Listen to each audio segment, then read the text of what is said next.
Bonsoir et merci d'être fidèle à 973 Chrono sur Guyane Première. C'est la dernière émission de cette année 2014, riche vraiment en exploits et rebondissements sportifs. Et les événements continuent de se bousculer en cette fin d'année dans les différents calendriers. Alors pour ne pas perdre de temps, voici le sommaire de ce 225e numéro de 973 Chrono avec Claude Innocent.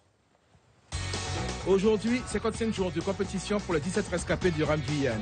Dans cette édition, nous ferons le point à moins de 3 semaines de l'arrivée des premiers skippers aux îles du Salut. Pierre Verdu, je ne sais pas si, vous l'avez dit, hein, pas de vélo, mais de l'aviron, puisque vous avez, participé il y a 2 ans à RAM Guyane. Si tout va bien, les premiers sont attendus à la fin de la semaine, là, hein, oui, entre le 12 et le 15. 4, 5, 6 jours en fonction des courants.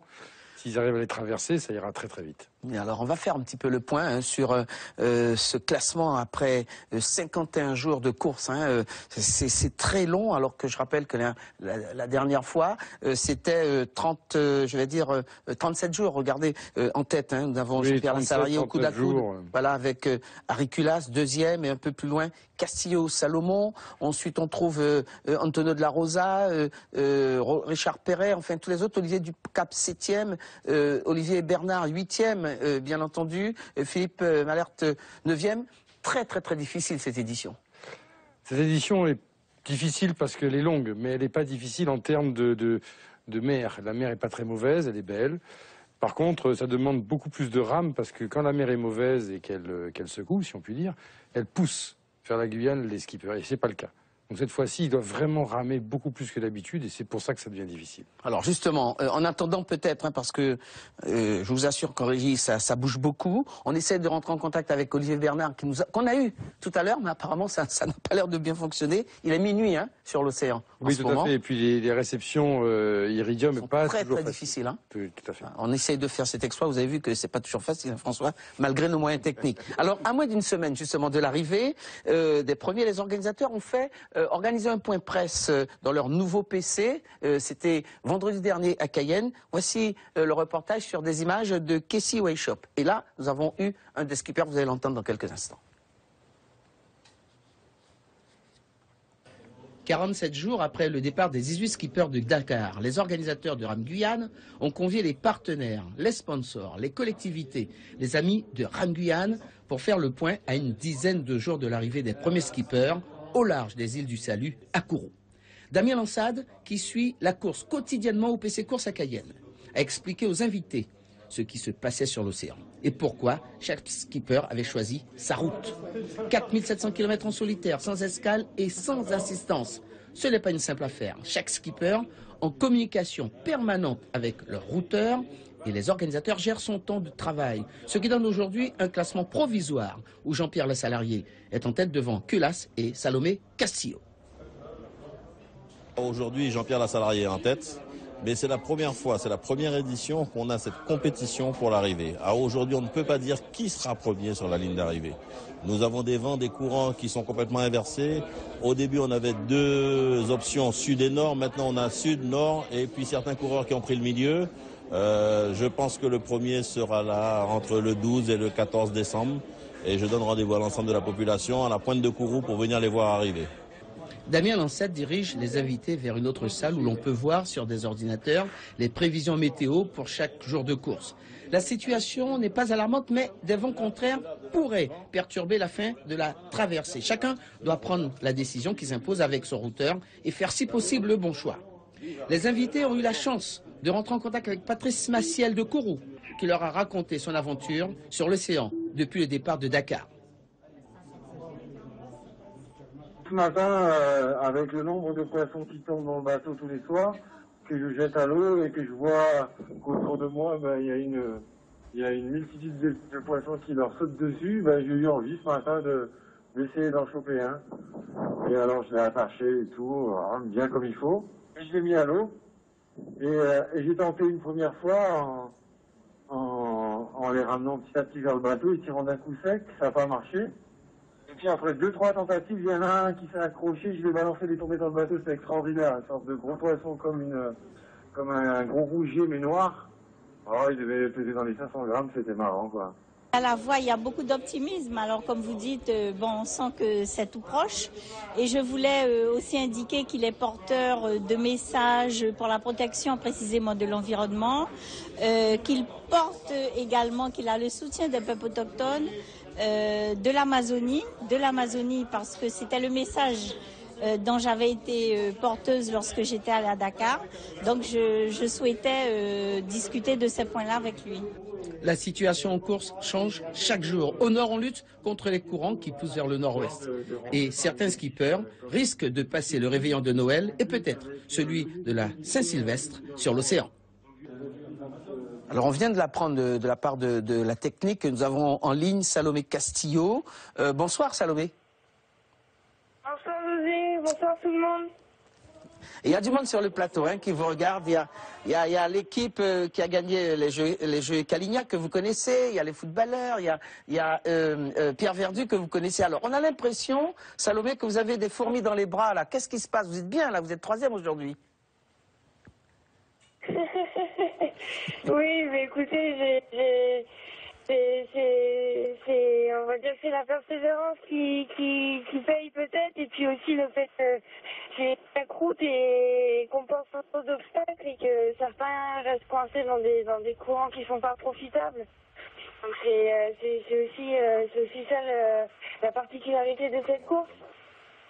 Alors, justement, vous êtes en 3e position. Mais on a vu sur la carte, juste avant de vous avoir au téléphone, que vous étiez très proche d'Aricula, ce qui lui-même est très proche de Jean-Pierre Lassalarié. Ça veut dire que ça risque de se jouer dans un mouchoir de poche? Ah bah oui, c'est sûr que pour l'instant c'est dans un mouchoir de poche. Après, il y a les options qui vont être prises vont déterminer probablement les places, mais je pense que tout le monde se pose la question de est-ce qu'on va bien arriver sur la ligne d'arrivée, parce que les courants qu'on va traverser. Alors justement, vous prévoyez quand? Parce qu'on annonce entre le 13 et le 15. C'est possible pour vous? Comment êtes-vous? Quelle est la météo sur place en ce moment? La musique n'est pas très loin de nous, du coup, c'est ça qui va déterminer c'est ça qui va déterminer la date à laquelle on va arriver. Je dirais que, pour moi, la météo elle est très mitigée, mais je reste quand même assez chanceuse. Je passe quand même pas mal au travers des averses. J'en ai quelques-unes, mais il y en a quelques-unes que je vois aussi au loin. Je me suis malmenée, j'ai quand même suffisamment de soleil pour faire du dessal. Donc je m'estime quand même hyper chanceuse. Alors, une question de Pierre Verdu, qui connaît bien la traversée, puisqu'il l'a faite il y a 2 ans. Pierre, vous êtes en direct avec Salomé. Oui, Salomé, bonsoir. Eh bien, écoute, on est tous super heureux de voir ton parcours et on sait que tu vas tenir jusqu'au bout. Et j'espère que vraiment tu profites de chaque jour qui passe. D'accord, c'est ce que je fais. Après, il y a des choses plus compliquées que d'autres. Du coup, on a quand même hâte qu'il s'écoule plus vite que les autres. Mais dans l'ensemble, je prends chaque jour calculé et je prends la traversée comme je prends la vie, avec beaucoup de précautions et d'attention. Voilà, merci en tout cas Castillo, on vous a un petit peu bousculé dans votre programme, merci, c'est vraiment très sympa. On vous attend d'ici la fin de la semaine, on verra. Bon vent, si vous avez un message, c'est le moment très rapidement, si vous pouvez bien sûr. Et puis on va continuer avec vous, en vous attendant avec Jean-Pierre Lassalarié et tous les autres à Riculas 2e. Vous avez encore quelque chose à nous dire, Salomé? Eh ben, merci à tous. Vraiment, merci du fond du cœur. Ça, c'est vraiment le plus beau hôtel que je puisse avoir. Et puis comme je le répète tout le temps, il y a l'amour qui vaille. Voilà, bonne soirée. Merci beaucoup, bonne soirée à vous aussi.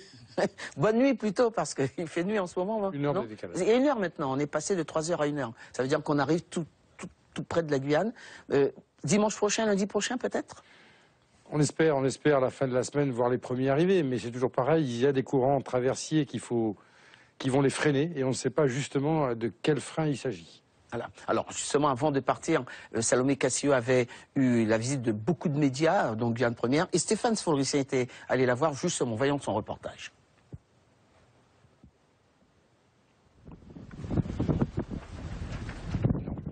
Dans quelques secondes. dans quelques instants, je pense que nous allons retrouver Stéphane Floricien et Salomé Castillo. Je vous rappelle que en ce moment, à 5-6 jours de l'arrivée, c'est Jean-Pierre Lassalarié qui est en tête devant Harry Culas et Salomé Castillo. Olivier de la Rosa, l'Espagnol, c'est le seul européen qui est là. Alors, pas de Salomé Castillo, apparemment c'est bon. Alors, on y va, on regarde le reportage de Stéphane Floricien. Sous sa casquette noire, on la distingue à peine et c'est le but recherché. Car Salomé Castillo, discrète et humble, rame un peu lorsqu'elle occupe le devant de la scène. Je vais demander à une dame de venir ici. Elle va nous représenter dans la traversée de l'Atlantique. C'est Salomé. J'aimerais que vous lui applaudissiez tous très fort. Dans le monde de la pirogue guyanaise, comme ici à Mana, tout le monde l'appelle Sassa. Et si Sassa oublie de remercier les organisateurs de Paliboto qui la soutiennent dans Ram Guyane, c'est la marque de sa fraîcheur naturelle qui sied si bien à son âge.